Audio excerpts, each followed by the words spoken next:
सद्गुरुदेव चरण कमलेभ्यो नमः।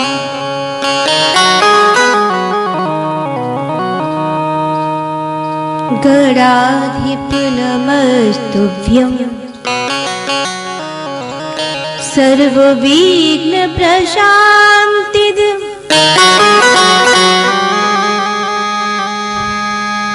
उमानंद प्रद प्राज्ञ त्राहि मां भवसागरा। हरानंद कर ध्यान ज्ञान विज्ञानद प्रभो विघ्नराज नमस्तुभ्यं सर्वदैत्यैकशूदन।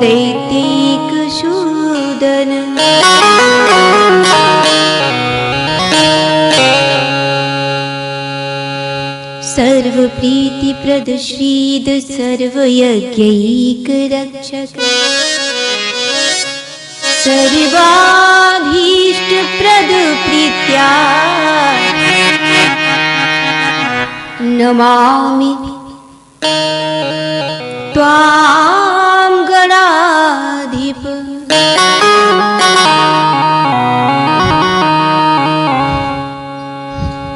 सर्वमंगल मांगल्ये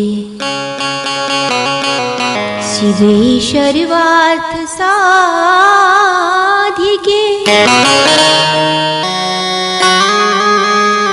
शरण्ये त्र्यंबके गौरी नारायणी नमोस्तुते।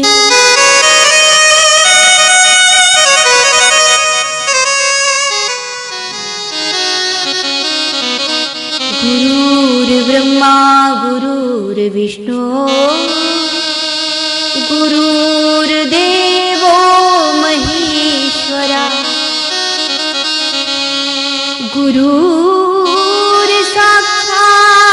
परं ब्रह्म तस्मै श्री गुरवे नमः।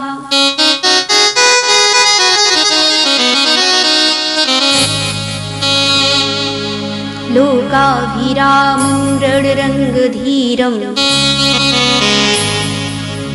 राजीवनेत्रं रघुवंशनाथं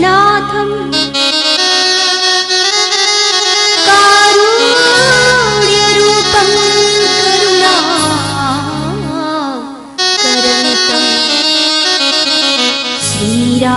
श्रीरामचन्द्रं शरणं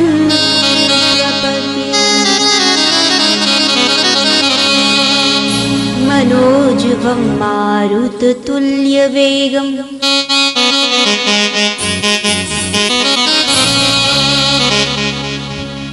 जितेन्द्रियं बुद्धिमतां वरिष्ठं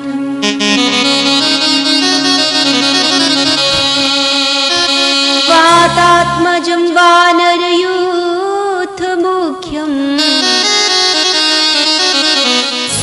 श्रीरामदूतं सियारामदूतं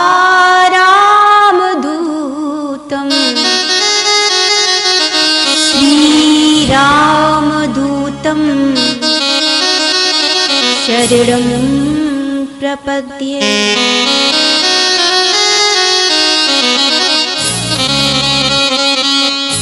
कात्यायनी महामाये महायोगिन्यधीश्वरी नन्दगोपसुतं देवी पतिं मे कुरुते नमः। इतिमन्त्रं जपन्त्यस्ता पूजां चक्रु कुमारिका अन्नपूर्णे सदा पूर्णे शंकर प्राण वल्लभ ज्ञान वैराग्य सिद्ध्यर्थ दर्शनार्थं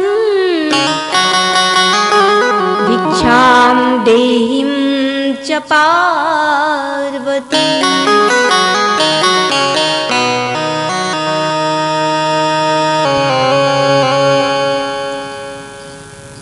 बोलिए श्यावर रामचंद्र की, पवन सुत हनुमान की, मंगला माई की, बाबा भोलेनाथ की, माँ अन्नपूर्णा लाडली सरकार की, श्री वनखंडेश्वर महादेव की, सब संतन की, सब भक्तन की, जय जय सीताराम।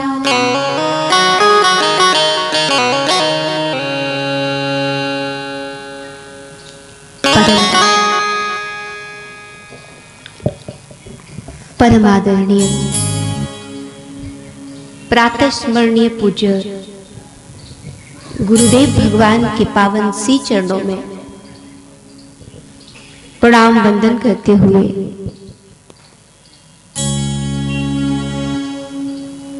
श्री राम जी की कथा के प्रधान वक्ता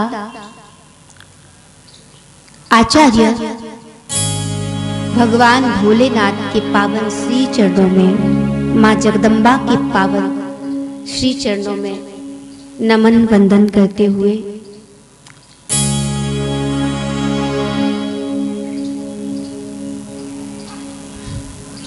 इस परम पुनीत माँ मंगला माई के प्रांगण में आयोजित त्रिदिवसीय श्री रामचरित मानस सम्मेलन के द्वितीय दिवस में हम और आप विराजमान हैं। मंच संचालक के रूप में हमारे वयोवृद्ध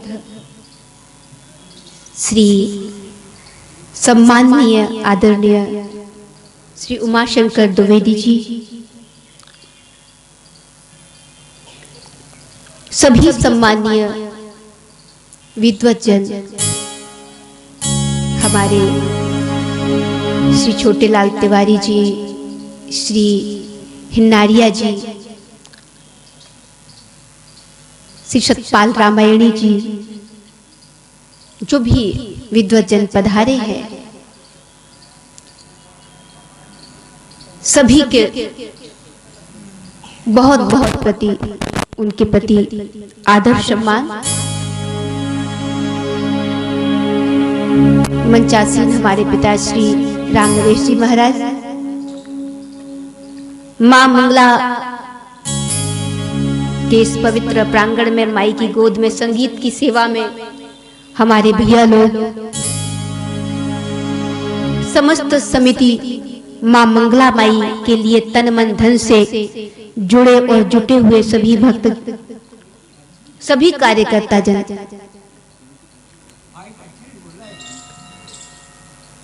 आए श्री राम जी के इस रामचरित्र मानस सम्मेलन में हम और आप द्वितीय दिवस की कथा में प्रवेश करें तो भाव से 2 बार भगवान का नाम कीर्तन अवश्य करना चाहिए, क्योंकि नाम कीर्तन से हमारा मन, हमारा हृदय भगवान में तन्मय होता है। जब आप गाते हो, ताली बजाते हो, भाव से भगवान को भजते हो, ये भगवान की सबसे बड़ी आराधना है। ताली बजा बजा करके भगवान का नाम लेना, कलयुग में कीर्तन। तो आए भाव से प्रभु को गाते हैं। भज मन राम सिया, भज मन राम सिया, भज मन राम सिया, भज मन राम सिया, भज मन राम सिया, भज भजमन राम सिया तुम्हीं ने जन्म दिया, तुम्हीं ने जन्म दिया। भजमन राम सिया भजमन राम सिया, भजमन राम सिया भजमन राम सिया। गाइए भाव से।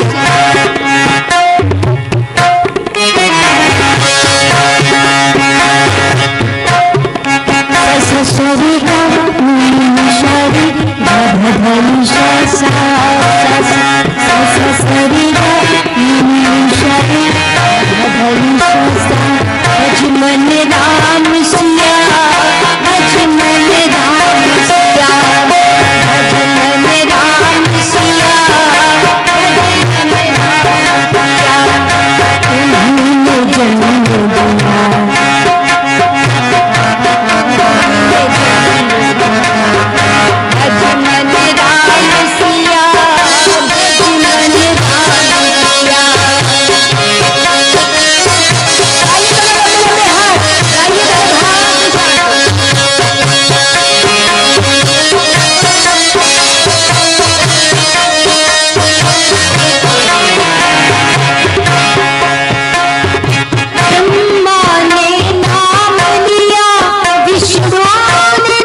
एक बार दोनों हाथ उठा करके, क्योंकि संगीत बजता है ना तो हम अपना संगीत बंद कर देते।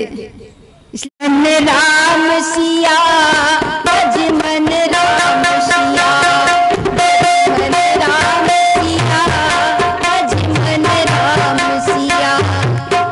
तुम्ही ने जन्म दिया, तुम्ही ने जन्म दिया, तुम्ही ने जन्म दिया, तुम्ही ने जन्म दिया। इसलिए हे मन तू सिया राम को भज, जिसने जन्म दिया, जिसने जीवन दिया, जिसने सब कुछ दिया। दुनिया में जो कुछ दिया वो प्रभु ने ही तो दिया। सब कुछ जो कुछ आया वो उससे ही होकर के आया, उससे ही होकर के आया जो भी आया। इसलिए इस संसार में जो भजन करता है और स्वीकार के भाव में जीता है, प्रभु सब तेरा दिया है, स्वीकार के भाव में जीता है। और जो धन्यवाद के भाव में जीता है, जो कृतज्ञता के भाव में जीता है, वही तो भक्त है। भक्त का मतलब ही है एक स्वीकार भाव, क्योंकि इस संसार में सब कुछ मेरे प्रभु का है और सब प्रभु का है, तो आप स्वीकार करोगे सब कुछ, हानि भी स्वीकार करोगे। लाभ तो सब स्वीकार करते, लेकिन भक्त हानि भी स्वीकार करता है। सुख तो सब स्वीकार करते हैं, लेकिन भक्त दुख भी स्वीकार करता है। जय तो सब खुशियों के साथ स्वीकार करते हैं, लेकिन भक्त पराजय भी स्वीकार करता है, भक्त हार भी स्वीकार करता है।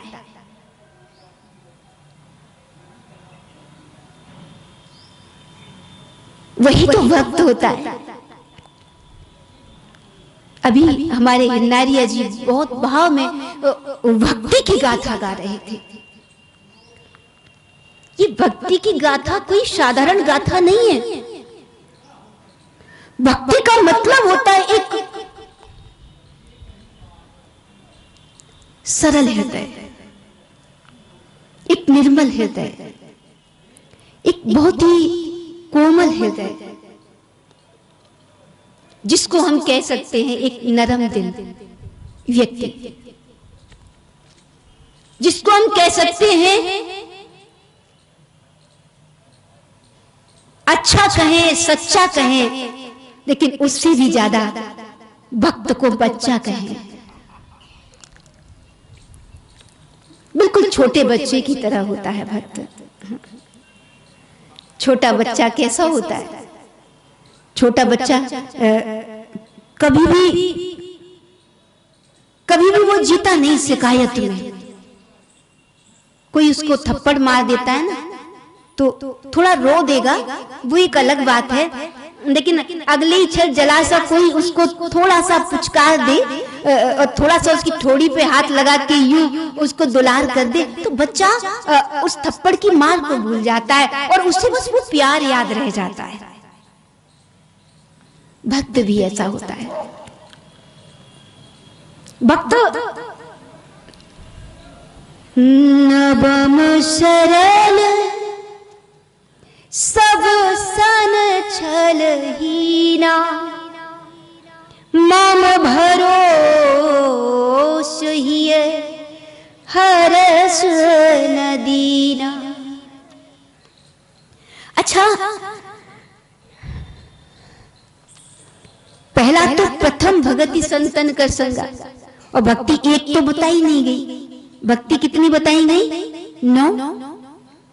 9 भक्ति में यदि संतों की संगति करो, सत्पुरुषों के साथ बैठो, भगवान की कथा सुनो, भगवान का गुणगान गाओ, सुनो, भगवान के मंत्र का जाप करो, खूब राम राम गाओ, मन में संतोष लाओ, भगवान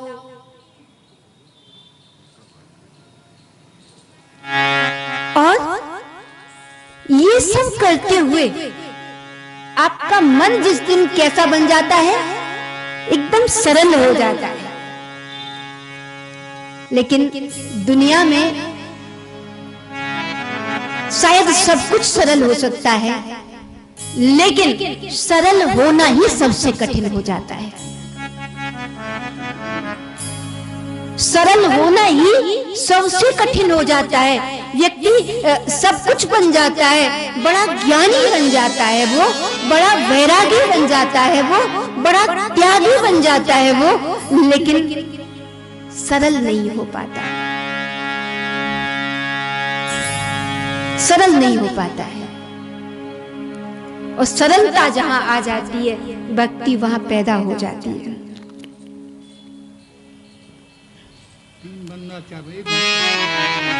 नवम सरल सब सन छही ना, नवम सरल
परिपूर्णता है जब तुम्हारा मन सरल हो जाए।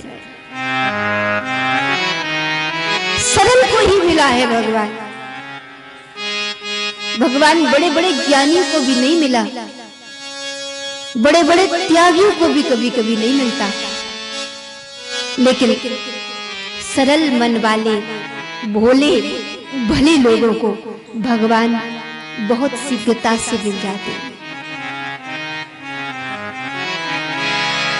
केवट को मिले थे ना, बहुत सरल था ये।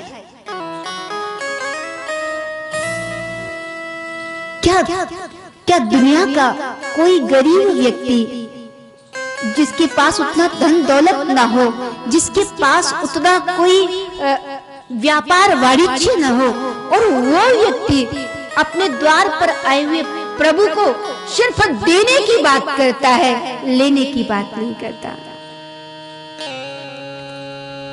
अब कछुनाथ न चाहिए मोरे, दीन दयाल अनुग्रह तोरे। कुछ लेने की बात नहीं करता है। सबरी के पास भगवान गए। सबरी कैसी थी? बहुत भोली थी। जाति पाति कुल धर्म बड़ाई, धन बल परिजन गुण चतुराई, सब कुछ शून्य हो जाता है अगर भक्ति का मन, सरल मन आपके पास नहीं है तो।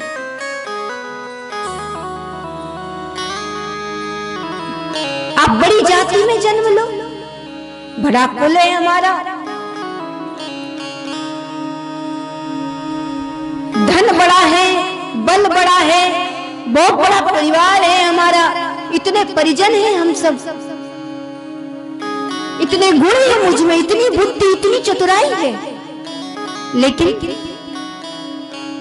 भगतिहीन नर सोहन कैसे विनु जल मार्ग देखिए जैसे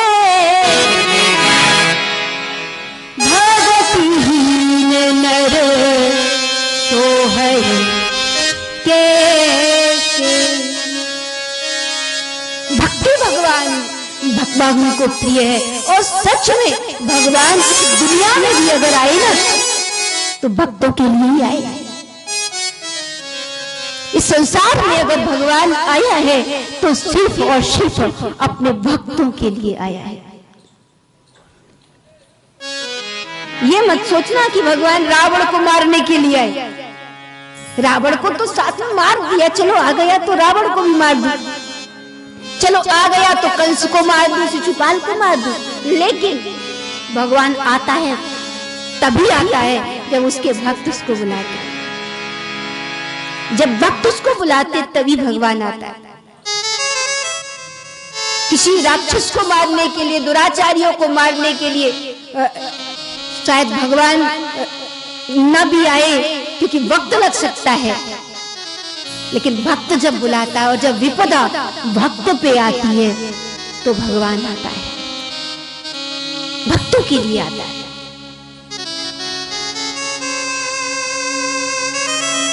परित्राणाय साधूनां, जब साधु पुकारता है अपने प्रभु को निर्मल मन से, विशुद्ध हृदय से, भक्ति की सरलता से, जब एक साधु पुकारता है तो अपने उस सत्पुरुष की, सरल मन की, साधु मन की, उस साधु की, उसको सुख देने के लिए भगवान आता है।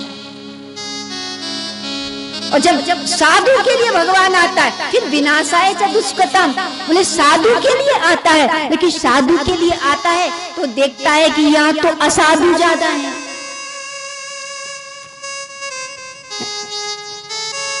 अब इनका क्या करूं? आ गया तो भगवान सोचते हैं आ गया हूं, ये संसार भी प्रभु का घर है।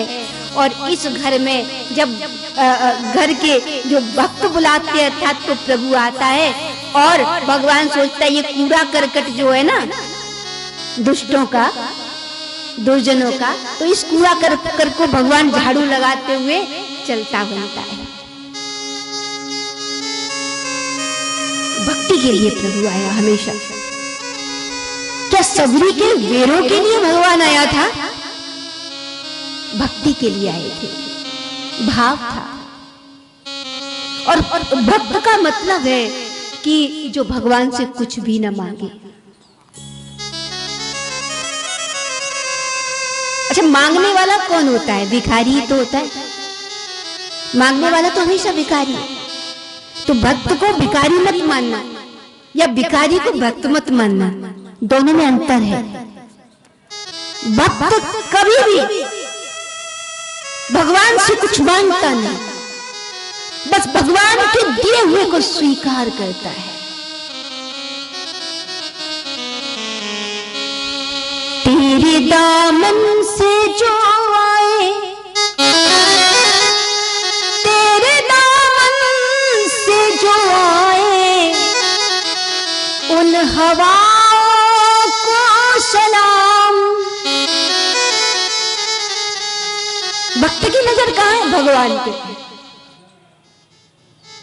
जैसे शंकर के सामने विष लाया गया तो शंकर की नजर इस पे नहीं थी कि क्या है, शंकर की नजर इस पे थी कि किसने भेजा है। क्या है, इस पर शिव की नजर नहीं थी, किसने भेजा है, इस पर शिव की नजर थी। भक्त की नजर यही होती है, वो ये नहीं देखता कि उसको क्या मिल रहा है, वो ये देखता है कि किसने भेजा है। इसलिए तेरे दामन से जो आए, अगर सुख भी आता है तो भक्त स्वीकार भाव में खड़ा हो जाता है, तेरा दिया है सारा सुख। दुख भी आता है तो भी भक्त निराश नहीं होता, क्योंकि भक्त कहता प्रभु इस दुख में भी कहीं मेरे धैर्य की परीक्षा होगी, इसमें भी मेरे धैर्य की परीक्षा होगी, ऐसा भक्त कहता है। तो नहीं अचाह कछु चाहना, चरणन लो लीना रे। अच्छा, भगवान के चरण तो बहुत लोग पकड़ते हैं, लेकिन चरण कैसे पकड़ना है ये भक्त की से सीखो। नहीं अचाह कछु चाहना, इसका मतलब है जब भगवान के सामने जाओ तो भगवान से कुछ मांगो मत, कुछ चाहो मत। चरणन लौलीना रे, चाहना की तो चरणों तक नहीं पहुंच पाओगे। चाहना ही चरणों से दूर कर देती है।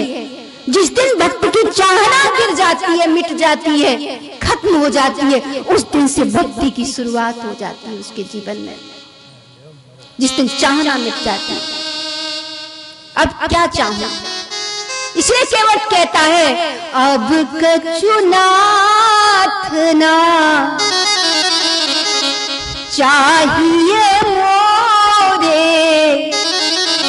दीन दयाल अनुग्रह तोरे, दीन दयाल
लेकिन केवट कहता अब क्या चाहूं, आप सामने खड़े हैं, दुनिया का दाता मुझ जैसे भिखारी के पास आया है और मुझसे कह रहा है कि नाव लाओ, मुझे पार जाना है। जगत को पार उतारने वाला आज कह रहा है कि मेरे लिए नाव ले आओ।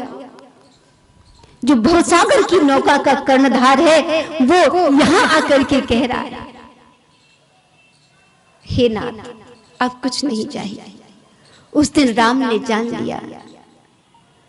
इसलिए सच में कहा जाए तो भगवान भिखारियों के द्वार नहीं जाता है, भगवान राजाओं के ही द्वार जाता है। राजा का मतलब है जिनका हृदय बड़ा है, जिनका दिल उदार है। अच्छा, आप बड़े महलों से क्या आप बड़े हो जाते हो? बड़े पद से, बड़े नाम से, इससे बड़े नहीं होते। बड़े वो होते हैं जिनका हृदय बड़ा है, जिनका हृदय उदार है। नहीं अचाहो कछु चाहना, जो कुछ भी नहीं चाहते, बस जाके चरणों में अपना सर झुका देते हैं कि नाथ मैं आपका हूं। ये कहकर चरणों में सिर रख देते हैं, मैं आपका हूं। मंदिरों में भीड़ जो है भिखारियों की है, मैं सच कहती हूं। मंदिरों में जो भीड़ है वो भिखारियों की है, वो सिर्फ मांग करने वालों की है।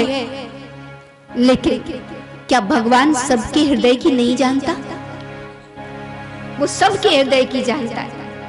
इसलिए मंदिर जाते हो तो भगवान पर सिर्फ प्यार लुटाना, उससे न तो कोई शिकायत करना, न कोई शिकवा करना, न कोई मांग करना।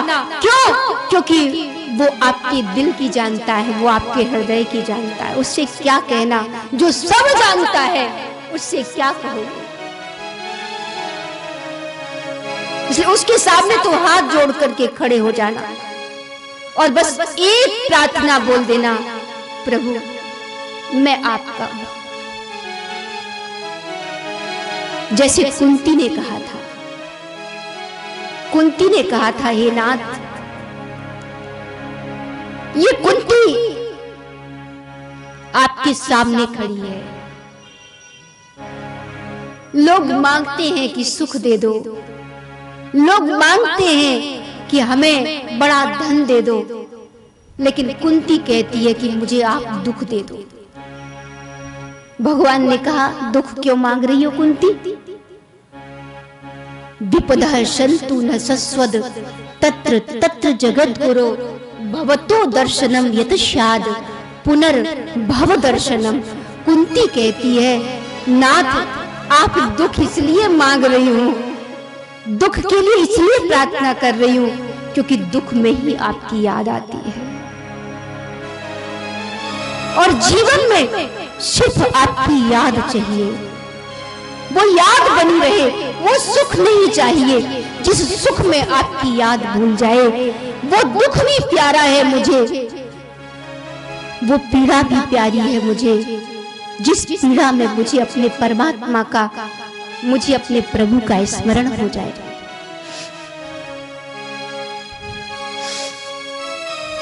इसलिए कुंती कहती है झोली फैला करके कि मुझे दुख दे दो। हम सुख मांगते हैं, कुंती दुख मांग रही है। ये दुख की मांग क्यों है? सिर्फ एक ही चीज के लिए कि प्रभु की याद बनी रहे, परमात्मा की याद बनी रहे, उसके चरणों का कभी भी हमें विस्मरण न हो, ये याद बनी रहे। तो आप देखो भक्त का मन यही है। तो जब शंकर जी ने कहा ये नहीं कहा ये क्या है, था कटोरे में विष, प्याले में क्या था? प्याले में विष था। शिव जी ने नहीं पूछा कि क्या लाए हो देवताओं, शिव ने ये पूछा बस कि इसे किसने भेजा है? बोले इसे भगवान हरि ने भेजा है। जैसे ही सुना भगवान हरि ने भेजा है, शंकर ने कहा मेरे हरि जो भेजे वो तो मेरे लिए प्रसाद है। अमृत या विष की बात नहीं है, बात यह है कि मुझे अपने प्रभु की याद है, और इस दुनिया में जो कुछ मुझे मिल रहा है या यहाँ मेरे सामने जो कुछ मुझे प्राप्त है वो मेरे प्रभु से होकर के आया है, इसलिए मुझे स्वीकार है। और तब विष भी क्या काम कर गया? विष भी महादेव को नीलकंठ बना गया। अगर आपके अंदर आप सुख और दुख को समभाव से स्वीकार करते हो, हानि लाभ जय पराजय सुख दुख मान अपमान इन सब में स्वीकार भाव रखते हो कि मेरे प्रभु ने दिलाया है। दुनिया में सम्मान मिला तो ठीक, अपमान मिला तो ठीक, जय मिली तो ठीक, पराजय मिली तो ठीक, हानि मिली तो ठीक, लाभ मिला तो ठीक, अमीरी में जिए तो ठीक, गरीबी में जिलाया तो भी ठीक, लेकिन हाँ खुशहाल तो तब हूं जब मुझे मेरे मालिक की याद बनी रहे, तब खुशहाल है पूर्ण रूप से। तो शिकायत करना भक्त का काम नहीं है। भक्त का काम क्या है? भगवान का हमेशा धन्यवाद करना कि आपने जो दिया।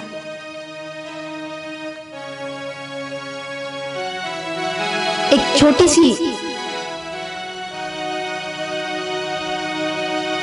उसको बहुत ही सुंदर भाव था। एक कथा है या कहें कि एक संस्मरण याद आता है। मैंने पढ़ा था कहीं, अमेरिका का 3-15 तक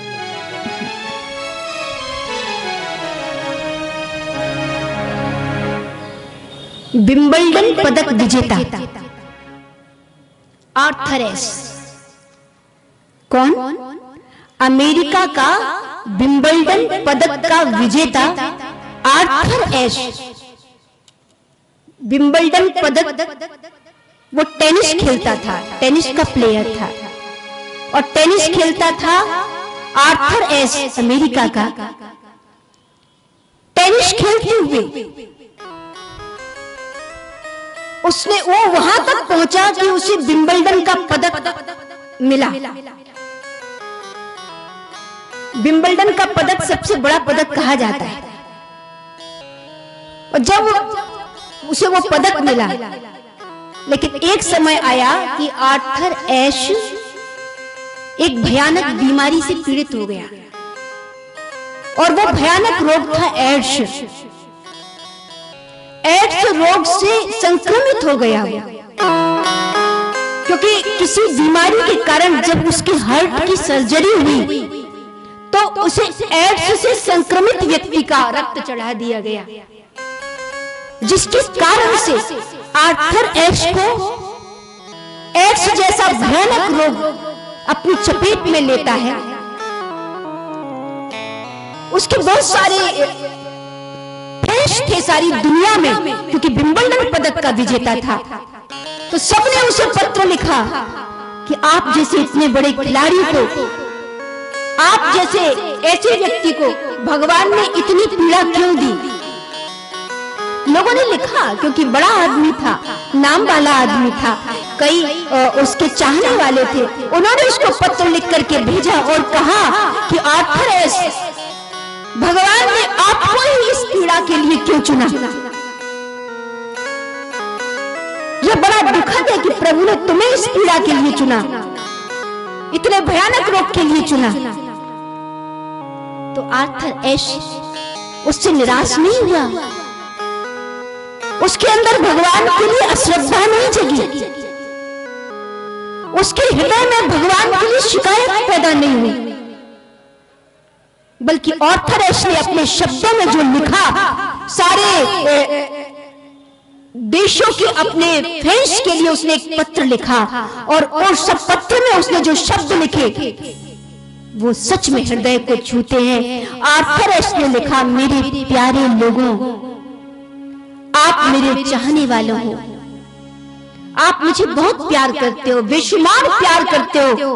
आपने जब मेरे लिए लिखा कि भगवान ने तुम्हें इस पीड़ा के लिए क्यों चुना, आपको ही क्यों चुना ऐसे भयानक रोग के लिए, तो आर्थर एश ने कहा, मैं उसका जवाब देना चाहता हूं। आर्थर एश ने कहा कि इस सारी दुनिया में लगभग 5 करोड़ लोग, 5 करोड़ बच्चे टेनिस खेलते हैं। इस सारी दुनिया में 5 करोड़ बच्चे टेनिस खेलते हैं। उन 5 करोड़ बच्चों में से 50 लाख बच्चे देश विदेश में टेनिस खेलना सीख पाते हैं। उन 50 लाख बच्चों में से 5 लाख प्रोफेशनल टेनिस खेलने का अवसर मिलता है। उन 5 लाख बच्चों में से भी 50,000 बच्चे देश और विदेश की अनेक टीमों में भाग लेने का अवसर मिलता है उन्हें, और उन 50,000 बच्चों में से 500 बच्चों को ग्रैंड स्लैम खेलने का अवसर मिलता है। उन 500 बच्चों में से 4 उनको सेमीफाइनल के लिए खिलाया जाता है, और उन 4 में से भी 2 निकल के आते हैं जो फाइनल मैच खेलते हैं, और उन 2 में से भी एक विजेता होता है, और वो एक विजेता मैं बना। आर्थर एश कहता है, 5 करोड़ बच्चों से जो यात्रा शुरू हुई टेनिस खेलने की, उन 5 करोड़ बच्चों में से मुझे एक को परमात्मा ने टेनिस का विंबलडन पदक का विजेता बनाया, और जिस दिन पदक मेरे हाथ में दिया गया विंबलडन का, उस दिन मैंने परमात्मा से ये नहीं कहा था कि 5 करोड़ लोगों में से आपने एक मुझे ही क्यों चुना। जब पदक लेते वक्त मैंने परमात्मा से नहीं कहा कि 5 करोड़ में मुझे ही एक को क्यों चुना, तो पीड़ा भोगते हुए मैं परमात्मा से शिकायत क्यों कर सकता हूं कि आपने पीड़ा के लिए मुझे क्यों चुना। जो पदक के लिए मुझे चुन सकता है, जो 5 करोड़ लोगों में से पदक के लिए मुझे एक को चुन सकता है, वो 5 करोड़ लोगों में से मुझे एक को पीड़ा के लिए क्यों नहीं चुन सकता। पदक लेते वक्त मैंने भगवान से ये नहीं कहा था मुझे ही क्यों, तो पीड़ा को लेते वक्त मैं परमात्मा से कैसे कह दूं कि मुझे ही क्यों। तो सुख और दुख जो दोनों आते हैं वो पदक के रूप में आए या पीड़ा के रूप में आए। जब पदक के रूप में सुख आते हैं तो आप कभी भगवान से कहते हो कि इतने लोगों में से आपने मुझे ही सुख के लिए क्यों चुना? इतने लोग दुनिया में हैं, बड़ी गाड़ी में बैठाने के लिए मुझे ही क्यों चुना? इतने लोग दुनिया में हैं, बड़े से महल में रहने के लिए मुझे ही क्यों चुना? इतने लोग दुनिया में हैं, बड़ा पद देने के लिए मुझे ही क्यों चुना? क्या कभी भगवान से ये कहते हैं लोग? नहीं कहते ना। फिर भगवान की ओर से अगर कभी प्रारब्धवश कर्मवश अगर पीड़ा भी आती है तो हम भगवान से क्या शिकायत करना चाहिए कि मुझे ही क्यों? वो जो दे वो स्वीकार है, और जो उसके दिए को स्वीकार करता है, सच में उनके दिए को भगवान कभी भी बुझने नहीं देता। जो उनके दिए को स्वीकार करता है, तू सुख दे या दुख दे, जो भी दे, बस स्वीकार है ना, तो धन्य है। ऐसी इसी को कहते हैं भक्ति। भक्ति का मतलब ये नहीं सुख आया तो फूल गए और दुख आया तो भगवान पे दौड़ पड़े कि आपने ये क्या कर दिया प्रभु, ये दुख मुझे क्यों दिया, ये पीड़ा मुझे क्यों दी, ये कष्ट मुझे क्यों दिया, क्या मैं ही अकेला आपको मिला था, मुझको ही क्यों पकड़ लिया दुख के लिए? ये शिकायत नहीं होना चाहिए। कभी शिकायत मत करो। अच्छा मिला तो स्वीकार कर लो प्रसन्नता से, और अगर लग रहा है मन के अनुकूल नहीं मिला तो समझना चाहिए अभी प्रभु ने हमें उस योग्य नहीं माना है। और अगर फिर भी दुख मिल रहा है तो उसमें समझना चाहिए ये हमारे धैर्य की और हमारे धर्म की परीक्षा है। ये हमारे धैर्य और धर्म की परीक्षा है। और उस समय में आप जब धैर्य और धर्म को धारण किए रहते हो, किसी भी कठिन परिस्थिति में, किसी भी बड़े से बड़े दुख में, कष्ट में, जब कोई धीरज नहीं छोड़ता, जब कोई धर्म नहीं छोड़ता, जब कोई भगवान के चरण की शरण नहीं छोड़ता, तब भगवान उसको ठोक पीट करके देखता हुआ तब उसे अपना बनाता है, तब उसे भगवान अपना मानता है। क्या भगवान आपको यही अपना मान ले? एक छोटी सी चीज लेने भी बाजार में जाओगे तो उस चीज के लिए न जाने कितनी नाप तोल देखोगे, न जाने कितना मोल तोल करोगे, न जाने कितना उठा के नजदीक लाके आंख के बार बार उलट पलट करके देखोगे। तो फिर क्या भगवान अपने भक्त बनाने के लिए आपको उलट पलट कर देख रहा है? तो इसमें भगवान को क्या दोष दिया जाएगा? नहीं, क्योंकि भगवान तो अपने भक्त को ऐसे ही देखता है। वो तो ऐसे ही देखता है कि तेरी भक्ति कितनी परिपक्व है, तेरी साधना कितनी परिपक्व है, तू मेरा कितना अपना है। और कुछ लोगों को तो थोड़ा सा कोई कष्ट आ गया, बोले हम तो इतनी पूजा पाठ करते हैं और भगवान ने बदले में ये दुख दे दिया। तो ठाकुर जी बैठे रहो आप एक तरफ, आपने हमारे लिए यही चुना? तो लेकिन नहीं, भगवान जो देता है, प्रभु जो देते हैं वो प्रसाद। अच्छा, मंदिर में आपको अगर खिचड़ी मिल जाए तो वो भी प्रिय लगती है, रसगुल्ले मिल जाए प्रसाद में तो वो भी प्रिय लगता है। और हाँ, अगर मंदिर में कोई करेले का जूस भी अगर भक्तों को दे दे प्रसादी के रूप में तो वो भी आप पीते हो कि प्रसाद है, अब इसको भी पी लो, उसको भी हंस के पियोगे। क्या करेले के जूस के रूप में प्रसाद आ जाए तो नाली में फेंकोगे क्या? नहीं ना, आप उसको भी हर्ष से स्वीकार करोगे। मेरे प्रभु का प्रसाद प्रभु से होके आया है और भगवान से होके आया है, तो वो कड़वा भी है तब भी स्वीकार है। कहीं ना कहीं तो लाभ करेगा ही करेगा, कहीं ना कहीं तो फायदा करेगा ही करेगा।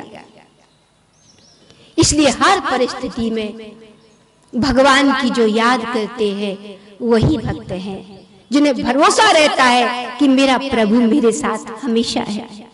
नवम सरल सब सन छलहीना,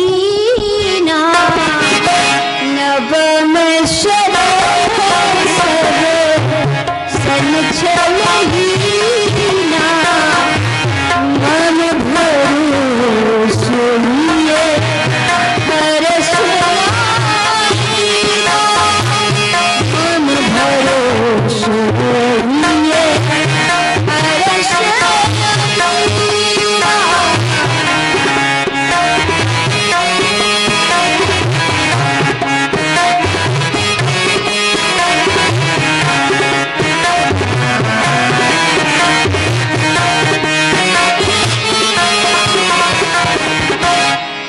भक्ति और भगवान का स्वभाव यही है, यानी भक्त और भगवान का स्वभाव यही है। क्या कि शिकायत है। भक्त का भी यही स्वभाव होता है कि भगवान का दिया है, जो भी है मिल रहा है, बस स्वीकार है, दुख सुख सब कुछ स्वीकार है। ऐसे ही भगवान का भी स्वभाव है। भगवान भी क्या करता है? अच्छा, भगवान ने क्या स्वीकार नहीं किया? राज सिंहासन मिल रहा था तो ठीक है, राज सिंहासन चला गया, 14 वर्ष का वनवास मिल रहा है तो स्वीकार है। क्या भगवान ने दुख मनाया कि कल राजा होने वाला था, आज जंगल भेज दिया गया? क्या भगवान ने इसका दुख मनाया? नहीं मनाया। भगवान ने शिकायत नहीं की। जब राम को पता चला कि मुझे 14 वर्ष का माता कैकेयी ने 2 वरदानों के रूप में, एक वरदान महाराज दशरथ से, पिताजी से मेरे लिए 14 वर्ष का वनवास मांगा है, तो राम जी ने शिकायत नहीं की कि पिताश्री मेरा अपराध क्या? आप मुझे मां कैकेयी के कहने पर 14 वर्ष का वनवास कैसे दे सकते हो? नहीं कहा। 14 वर्ष का वनवास मिला तो राम जी चाहे दशरथ के चरणों में सिर झुका रहे हो, चाहे माता कौशल्या के चरणों में सिर झुका रहे हो, चाहे सुमित्रा मां के चरणों में सिर झुका रहे हो, लेकिन राम ने हाथ जोड़कर सिर्फ एक ही बात कही थी। क्या? जब दशरथ के चरणों में सर झुकाया राम ने, 14 वर्ष का वनवास मिला, तो वही राम कह रहे थे क्या? पिताश्री आज ये बेटा धन्य हो गया। राजमहल मिलता, राज गद्दी मिलती तो शायद संसार को आकर मेरे द्वार को खटखटाना पड़ता, दुखियों को आकर के दरवाजे को खटखटाना पड़ता कि हमारी रक्षा करो या हमारी सेवा करो या हमारा साथ दो। लेकिन ऐसा सौभाग्य जन्मा है 14 वर्ष के वनवास के साथ कि वो मेरे द्वार पर नहीं आएंगे, बल्कि उन दुखियों के द्वार तक मैं स्वयं जाऊंगा, उनका द्वार मैं स्वयं खटखटाऊंगा। उन दीन दुखियों, दरिद्रों, उनके द्वार को जाकर मैं खटखटाऊं और उनकी पीड़ा को जानूं। आज प्रभु श्री राम कहते, पिताश्री ये वनवास मेरे लिए आशीर्वाद का वरदान है। धन्य जन्म जग कीर्तनता शो, जन्म जग कीर्तहि प्रबोध, चरित सुनि जाशो,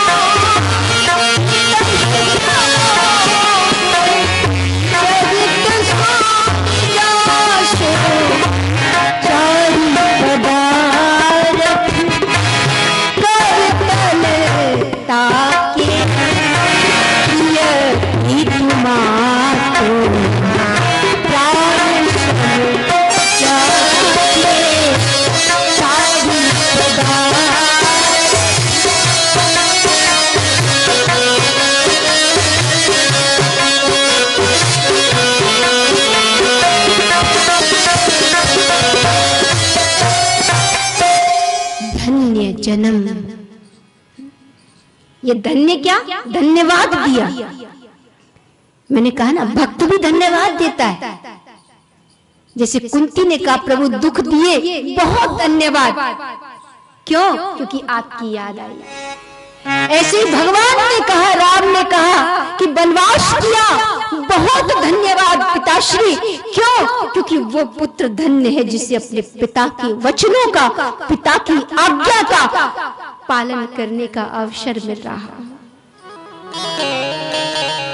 चारी पदार्थ, इन 4 पदार्थों को खोजने के लिए न जाने कहां जाना पड़ता, लेकिन धन्य आज आपकी आज्ञा को मानने का अवसर मिला है। चारों पदार्थ प्राप्त हो गए। चारी पदार्थ करतलता के प्रिय पितुमा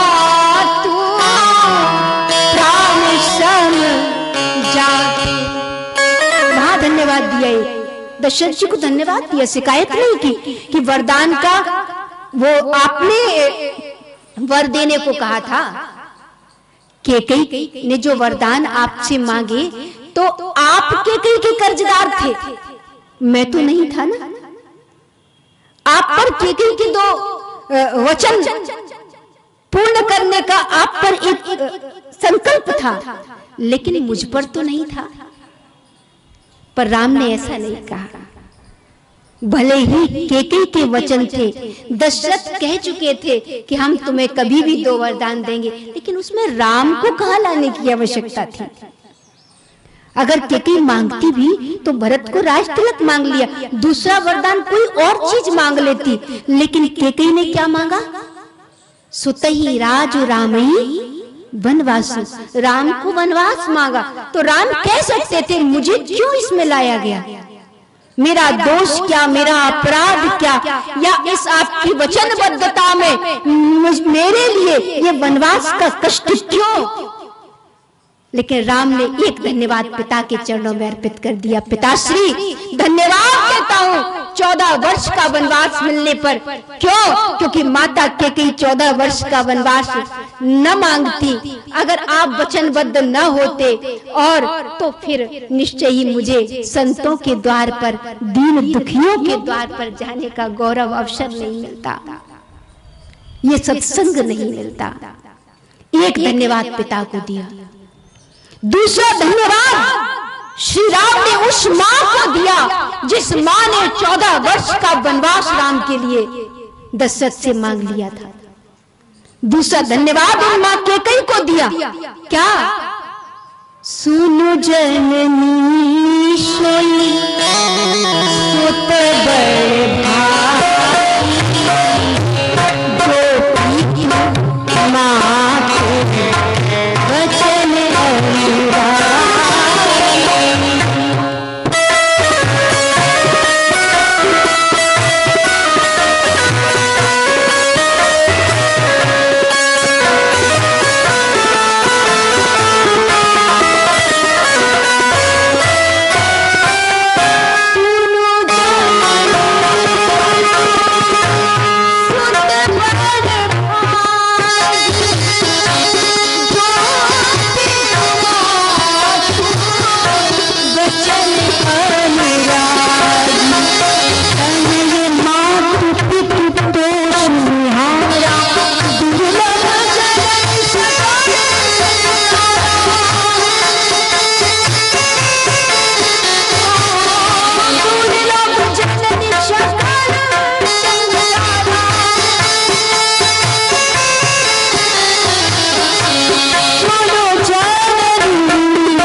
आपके चरणों में है, क्योंकि आपने मेरे भाग्य को बड़ा बना दिया, मेरे भाग्य को आपने बड़ा बनाया है।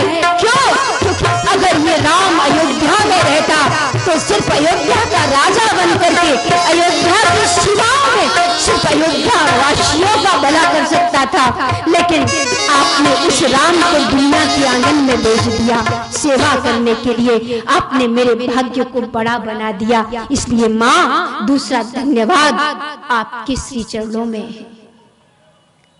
सोई सुत बड़ भागी, आपने अपने बेटे का भाग्य ऊंचा कर दिया, आपने अपने बेटे का भाग्य बड़ा बना दिया माँ। और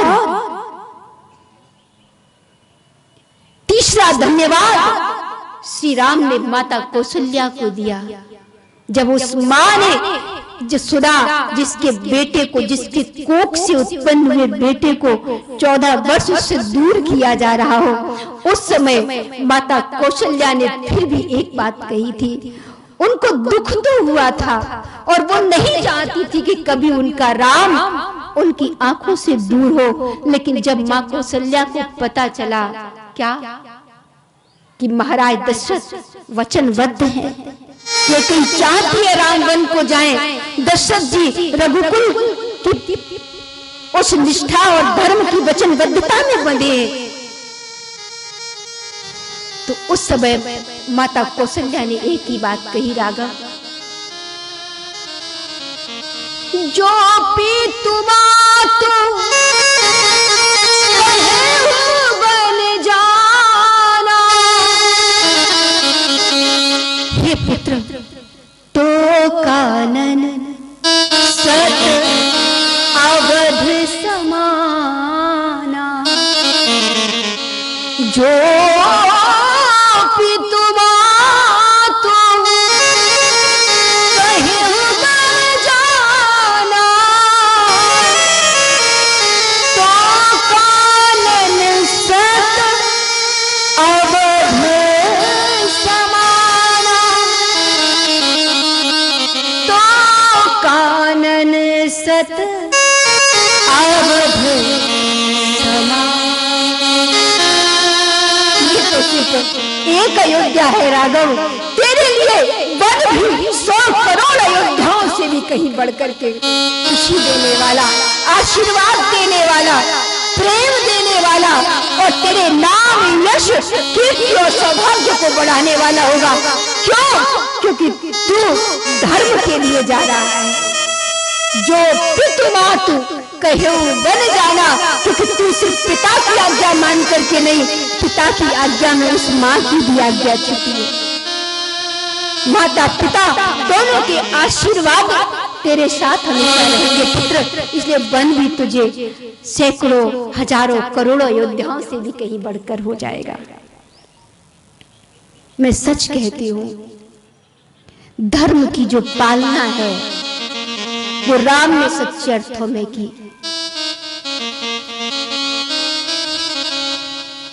जिसने जीवन में कष्ट, वनवास, दुख, अपनों से बिछोड़, ये सब कुछ मिलने के बाद भी जिसने धन्यवाद दिया उस परिवार को, धन्यवाद दिया उस परिवार की माताओं को, धन्यवाद दिया अपने पिता को, धन्यवाद दिया अपने भाइयों को, ये राम नहीं हो सकते हैं, ये राम नहीं हो सकते। क्या राम ने भरत को धन्यवाद नहीं दिया था? दिया था। भरत को भी राम ने धन्यवाद दिया था और वो धन्यवाद चित्रकूट में दिया था। जब भरत राम को लेने गए थे कि लौटा के लाऊंगा अपने राम को, भरत राम को लेने के लिए गए थे कि अपने राम को लौटा करके लाऊंगा, और क्या राम भरत की आज्ञा को टाल सकते थे? भरत की बात को टाल सकते थे राम? नहीं टाल सकते थे, कभी नहीं टाल सकते थे। क्यों? क्योंकि राम की बात को भरत ने कभी नहीं टाला था। भरत ने कभी भी राम की अवज्ञा नहीं की, कभी भी राम की बात को टाला नहीं था भरत ने। और इसीलिए राम ने सोचा, जिसने हमेशा मेरी बात को चाहा, हमेशा मेरी बात को चाहा, मैं उसकी बात को कैसे न मानूं? जो व्यक्ति आपकी बात हमेशा मानता हो और कभी एक बार जीवन में वो आपसे एक बात लेकर के जाए, तो आपको उसकी बात माननी पड़ेगी या नहीं माननी पड़ेगी? आप क्या सोचोगे कि जिसने हमेशा मेरी बात मानी, क्या मैं उसकी एक बात न मानी? लेकिन धन्य थे भरत, जब राम को लौटाने के लिए गए और राम के सामने जाकर जब भरत खड़े हुए, तो भरत की आंखों में सिर्फ आंसू थे। राम की ओर देख रहे थे भरत, और राम आज घबराए हुए थे, मेरा भरत मुझसे कहीं चलने के लिए न कह दे, वापिस अयोध्या लौटने के लिए न कह दे, और वो कह देगा तो अयोध्या लौटूंगा, और अयोध्या लौटूंगा तो इस राष्ट्र की सेवा, धर्म की सेवा उन दीन दुखियों के द्वार द्वार पर जाकर के कैसे हो पाएगी? तो उस समय राम ने खड़े होकर फिर भी कहा कि भरत आज तुम बोलो, आज मैं चुप रहूंगा। भरत, मैं जानता हूं तू आया है, इसलिए आज तू जो कहेगा वही मैं पूरा करूंगा। और आप सोचो, भरत आए किस लिए थे? क्या कहने आए थे? अपने प्रभु को लेने जा रहा हूं, अपने प्रभु को लेके आऊंगा, ऐसा भरत ने सबसे कहा था। अयोध्या में खड़े होकर भरत ने यही कहा था माताओं से और गुरुजनों से, अयोध्या वासियों से, कि हम अपने राम को लेने के लिए जा रहे हैं, हम उन्हें वापस लेकर के आएंगे, उनका राज तलब करेंगे। और तब जब भरत जी चित्रकूट में गए तो भरत जी ने देखा राम जी के मुख की ओर, तो मुख देखते ही भरत ने जान लिया मेरे राम वापस नहीं लौटना चाहते। और भक्त भगवान वही होता है जो भाव की जानता है, उसी को तो भगवान कहते हैं। भगवान की परिभाषा क्या है? जो तुम्हारे भाव को जानता है वही भगवान है। लोग भीड़ में जाते हैं, भीड़ के साथ जाते हैं, भीड़ के लिए जाते हैं, लेकिन भाव से जाओ, भगवान के लिए जाओ और भाव लेकर के जाओ तो सच में भगवान मिल जाता है। आज भरत खड़े हो गए, राम ने कहा तुम बोलोगे भरत, तुम जो कह दोगे आज ये राम वही कर देगा। अब भरत क्या कहना चाहिए था कि प्रभु लौट चलो, क्योंकि यही बोल के आए थे ना कि यही करेंगे, राम को लौटाएंगे। लेकिन जैसे ही देखा राम की ओर, भरत ने अपने प्रभु का भाव जान लिया, मेरे राम चाहते नहीं, वो वन में रहना चाहते, वो सेवा करना चाहते, वो संसार में उन भक्तों के द्वार द्वार जाना चाहते हैं जिनकी सामर्थ्य शायद भगवान के द्वार पर जाने तक की ना हो। उनके द्वार पर मेरा भगवान जाना चाहता है। और इसीलिए डबडबाई हुई आंखों से एक भक्त ने भगवान के भाव को भी समझ लिया और उसने भगवान से कह दिया कि प्रभु अब मुझे आज्ञा दे दो, आपका दर्शन कर लिया, आपकी कृपा मिल गई, अब हम अयोध्या जाएंगे और बस आपको याद करके ये 14 वर्ष बिता देंगे। उस दिन राम की आंखों से झरझर आंसू बहने लगे, राम जी रो पड़े, प्रभु का हृदय भर आया। आज प्रभु ने जान लिया जो मेरा भक्त होता है उसे मुझे कुछ भी कहने की जरूरत नहीं होती। आज मैं चित्रकूट की भूमि पर अगर भरत ये कह देता लौट चलो तो मुझे लौटना पड़ता और शायद मेरा गौरव न बढ़ता, शायद मैं संसार की वैसी सेवा न कर पाता। लेकिन ये जो मैं करने में आज सामर्थ्य दिए, ये मेरे भरत ने मुझे दिए, ये मेरा भरत का त्याग है। और सच में रिश्ते बड़े नहीं होते, रिश्तों में निभाया गया प्रेम बड़ा होता है, निभाने वाला बड़ा होता है। आज भरत ने भक्त होने का धर्म निभाया, इसलिए उन्होंने अपनी इच्छा नहीं कही, उन्होंने भगवान की इच्छा को माना। अपनी इच्छा तो ये थी कि अपने प्रभु को अपने साथ ले जाऊं, लेकिन भगवान की इच्छा में अपनी इच्छा मिला दी। अगर प्रभु नहीं लौटना चाहते तो अपने प्रभु की चरण पादुकाओं लेके ही लौट जाऊंगा। प्रभु करी कृपा। क्या जो राम को लेने आया वो चरण पादुका लेने आया था? जो राम को लेने आया था वो तो, लेकिन राम को न ले जाके, क्योंकि मेरे प्रभु का मन नहीं और मेरे प्रभु के लिए मैं अपनी इच्छा को त्यागता हूं। मैं उसकी जीत पे हंस दूं, मैं उसकी जीत पे हंस दूं, वो मेरी हार पर रो दे। मैं अपनी हार पे हंस दूं, वो अपनी जीत पर रो दे। आज राम जीत तो गए थे, कौन जीता था? जीते तो राम ही थे, क्योंकि जो राम ने चाहा सो हुआ। राम ने तो यही चाहा था वन में रहो, तो जीते राम थे, हारे भरत थे, लेकिन राम जी को फिर भी रोना आया। वो अपनी जीत पे रो दे, मैं अपनी हार पे हंस दूं। जीवन जीवन में जीत ऐसी हो। आज जब भरत हारे भी तो राम रोए। जीते राम थे लेकिन जीत कर भी राम को रोना पड़ा, और हार कर भी भरत मुस्कुराते हुए पादुकाओं को लेके बढ़ रहे थे अयोध्या की ओर। क्यों? क्योंकि प्रेम में हार भी जीत है। प्रेम में जो हार भी जाता है तो वो हार भी जीत है, और अभिमान में जीती गई हर एक बाजी भी हार है। इसलिए प्रेम में जो जीतते हैं वो सच में, प्रेम में जो हारते हैं वो सच में परमात्मा के होते हैं। और धन्य है राम जिन्होंने भरत को धन्यवाद दिया कि भरत ये तो तू ही हो सकता है जो मुझे ले जाने आया लेकिन मेरी पादुकाओं को ले जा रहा है। आज राम कहते भरत तुझसे बढ़कर कौन हो सकता है। तो धन्य है, हम कह सकते हैं कि यही भक्त और यही भगवान का स्वभाव है।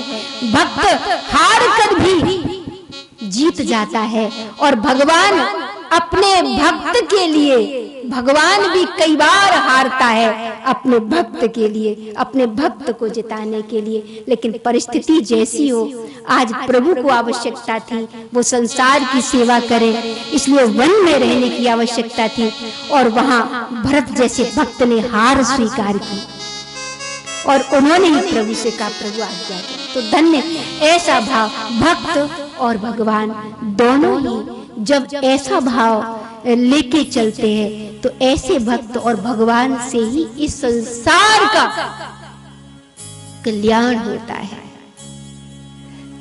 आप देखो,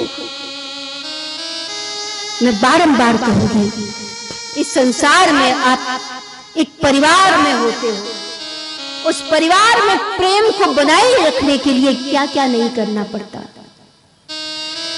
रिश्तों को निभाने के लिए क्या क्या नहीं करना पड़ता। लेकिन रिश्तों को कौन निभा पाता है?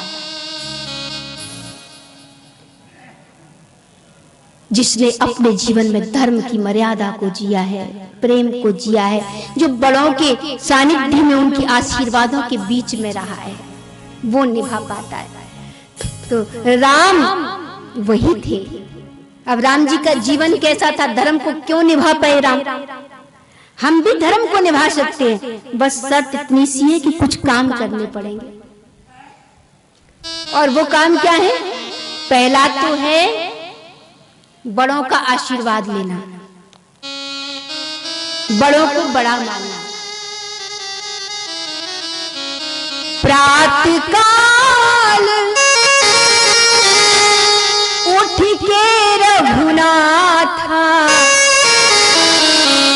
माता पिता गुरु नावहि माथा। राम बनने के लिए क्या करना पड़ेगा? राम के गुणों को लाना पड़ेगा, राम के भाव को लाना पड़ेगा। और राम का भाव क्या? हम अपनी संतानों में अगर राम का भाव जगाना चाहते हैं तो हमें अपनी संतानों को प्रभात काल में उठते ही उनको सबसे पहले बड़ों की चरण वंदना करना सिखाएं। और सिखाएं कैसे? सिखाएं ऐसे कि आप भी अपने बड़ों के चरणों में झुके, तभी तो आप सिखा सकते हो। प्रातः काल उठ के रघुनाथा, माता पिता गुरु नावहि माथा। ये कैसे संभव हुआ? तो कहीं ना कहीं राम ने दशरथ जी को ही तो देखा होगा, दशरथ जी को ही तो देखा होगा। और दशरथ जैसे व्यक्तित्व वो अपने से बड़ों के चरणों में झुकते थे।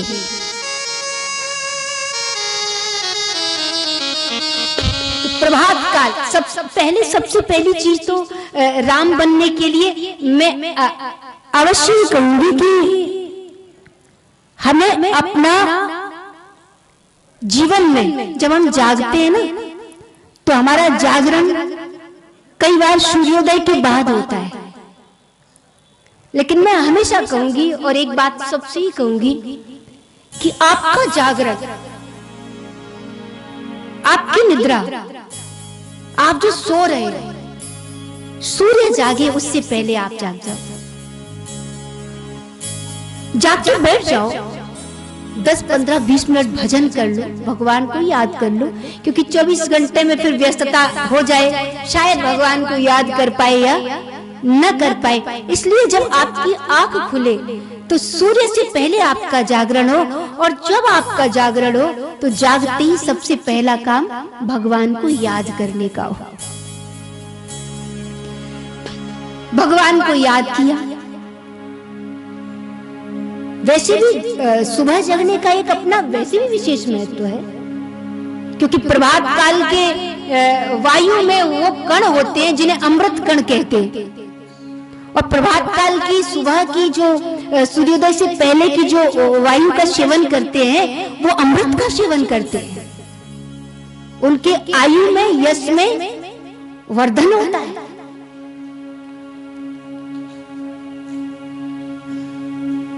Early to wake and early to rise makes a man healthy, wealthy and wise. एक अंग्रेजी कहावत है ये, early to bed early to rise. जल्दी बिस्तर से उठना, जल्दी जागना,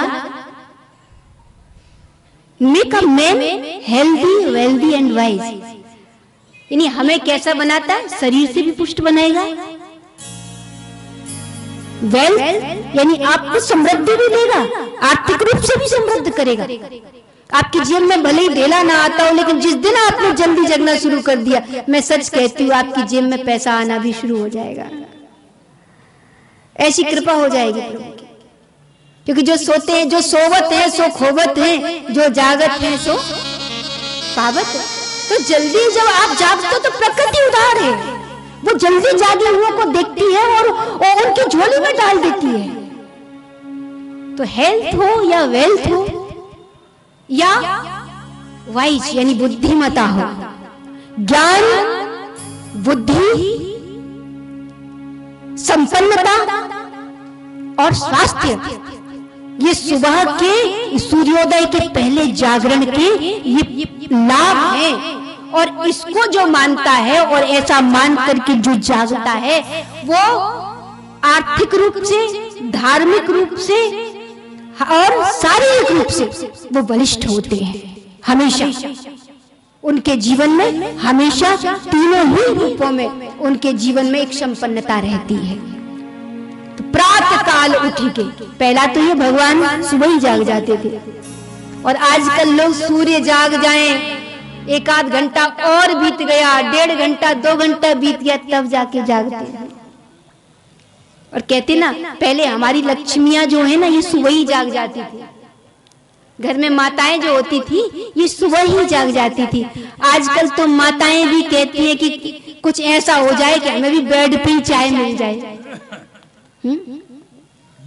तो ये लक्ष्मी का स्वरूप है। तो माताओं को, और सिर्फ माताओं के लिए क्यों कहूँ, हर व्यक्ति का धर्म है कि वो सुबह जागे। सुबह जागने से आपको तीनों प्रकार के लाभ प्राप्त होते हैं, शारीरिक, मानसिक और बौद्धिक लाभ, तीनों ही लाभ आपको मिलते हैं। तो प्रातः काल उठी के रघुनाथा, मात पिता गुरु नाभि माथा। माता पिता और गुरु की सेवा राम जी करते थे, उनको चरण दबाते थे, उनके चरण दबाते थे, उनको प्रणाम करते थे, उनकी सेवा करते थे। ऐसे ही हमें भी अपने माता पिता की सेवा करनी चाहिए। धर्म का मतलब सिर्फ पूजा नहीं है। सेवा का मतलब क्या? एक छोटी सी बात मैं कहूंगी। एक बार एक माँ, उसका बेटा भोजन करने के लिए बैठा। उस दिन घर में भोजन कम था। भोजन करने के लिए बेटा बैठा, माँ ने जाना भोजन कम है, उसने बेटे की थाली भर दी और स्वयं की थाली खाली रखी। स्वयं उस माँ की थाली खाली थी, बेटे की थाली भर दी। बेटे ने देखा जब भोजन का प्रथम निवाला उठाने से पहले बेटे ने अपनी थाली से पहले माँ की थाली की तरफ देखा, और जब माँ की थाली की तरफ देखा तो दिखाई दिया कि माँ की थाली खाली है। बेटे ने तुरंत उठा, उसने अपनी थाली में से रोटियां उठाई और माँ की थाली में रख दी और कहा, माँ आप रोटी खाओ। माँ ने कहा, बेटा रोटियां कम है, तू अपना पेट भर ले, मेरा पेट तो भर जाएगा। लेकिन बेटे ने कहा, माँ जब तक आप नहीं खाएंगी तब तक मेरा पेट भरने वाला नहीं है। जब आपका पेट भर जाएगा तो इस बेटे का भी पेट भर जाएगा। माँ ने सुना तो माँ ने बेटे के सर पर हाथ रख दिया, और मैं सच कहती हूँ उस दिन उस घर में खाना तो कम था, लेकिन उस घर में प्रेम ज्यादा था। और जिस घर में भोजन भले ही कम हो लेकिन प्रेम ज्यादा हो, जिस घर में भले ही सुविधाएं कम हो लेकिन प्रेम ज्यादा हो, जिस घर में बड़े बड़े अनुष्ठान पूजा पाठ भले ही कम होता हो लेकिन जिस घर में लोग प्यार से रहना सीख जाते हैं, उस घर का हर दिन पूजा का दिन है। उस घर का हर दिन हर व्यक्ति परमात्मा का अंश है। क्यों? क्योंकि वो प्रेम से भरा है, इसलिए वो घर परमात्मा का घर है। तो मैं बारंबार इतना ही कहूंगी, माँ की सेवा, पिता की सेवा, अपने कर्तव्यों को निभाते हुए रिश्तों को प्रेम देने की सेवा अगर हम और आप करना सीख गए तो निश्चय ही हमारा घर भी मंदिर बन जाएगा। बस इतना ही कहूंगी। और जिस दिन घर के लोग भक्ति से भरे हुए एक दूसरे को धन्यवाद देते हैं, एक दूसरे को प्यार देते हैं, एक दूसरे से शिकायत कम करते हैं, एक दूसरे को धन्यवाद ज्यादा देते हैं कि आपसे मिला है, माँ, पिताजी, भाई, बहन, गुरु, आपकी कृपा से सब मिला है, उस दिन आप देखो कि घर में कितनी बरकत होती है, घर में कितना आशीर्वाद बरसते हैं। तो बारंबार आइए, 2 बार प्रभु नाम समय हो रहा है और प्रभु नाम के साथ हम अपनी वाणी को विराम देंगे।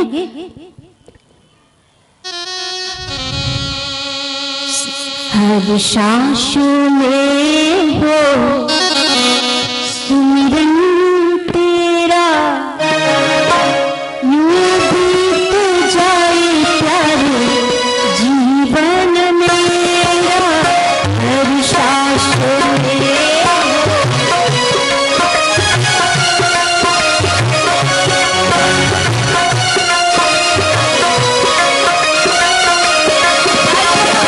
लंबे लंबे और तालियों की सेवा करते हुए, हर सांस में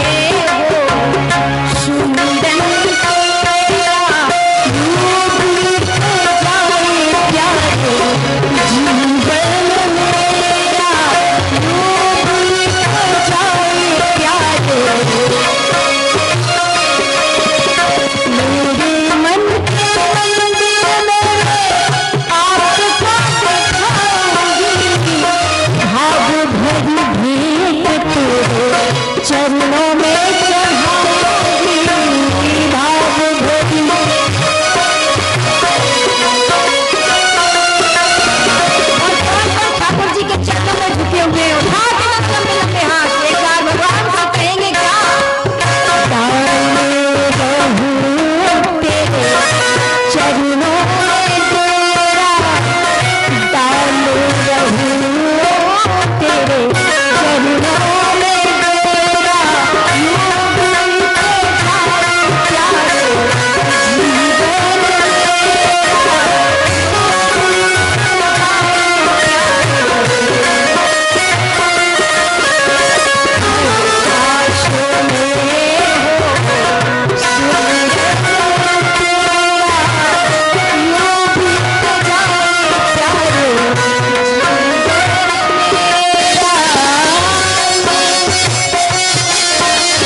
कथा का द्वितीय दिवस रामचरितमानस सम्मेलन का रहा। मैं देवी संध्या जी भागवताचार्य आप सभी के बीच से ही हूँ। जिला भिंड मध्य प्रदेश में मुड़िया खेड़ा में हमारा आश्रम माँ अन्नपूर्णा लाडली सरकार आश्रम आप सभी, मैं बारंबार कहूंगी, जो भी भक्त मिलना चाहते हैं हमारे प्रिय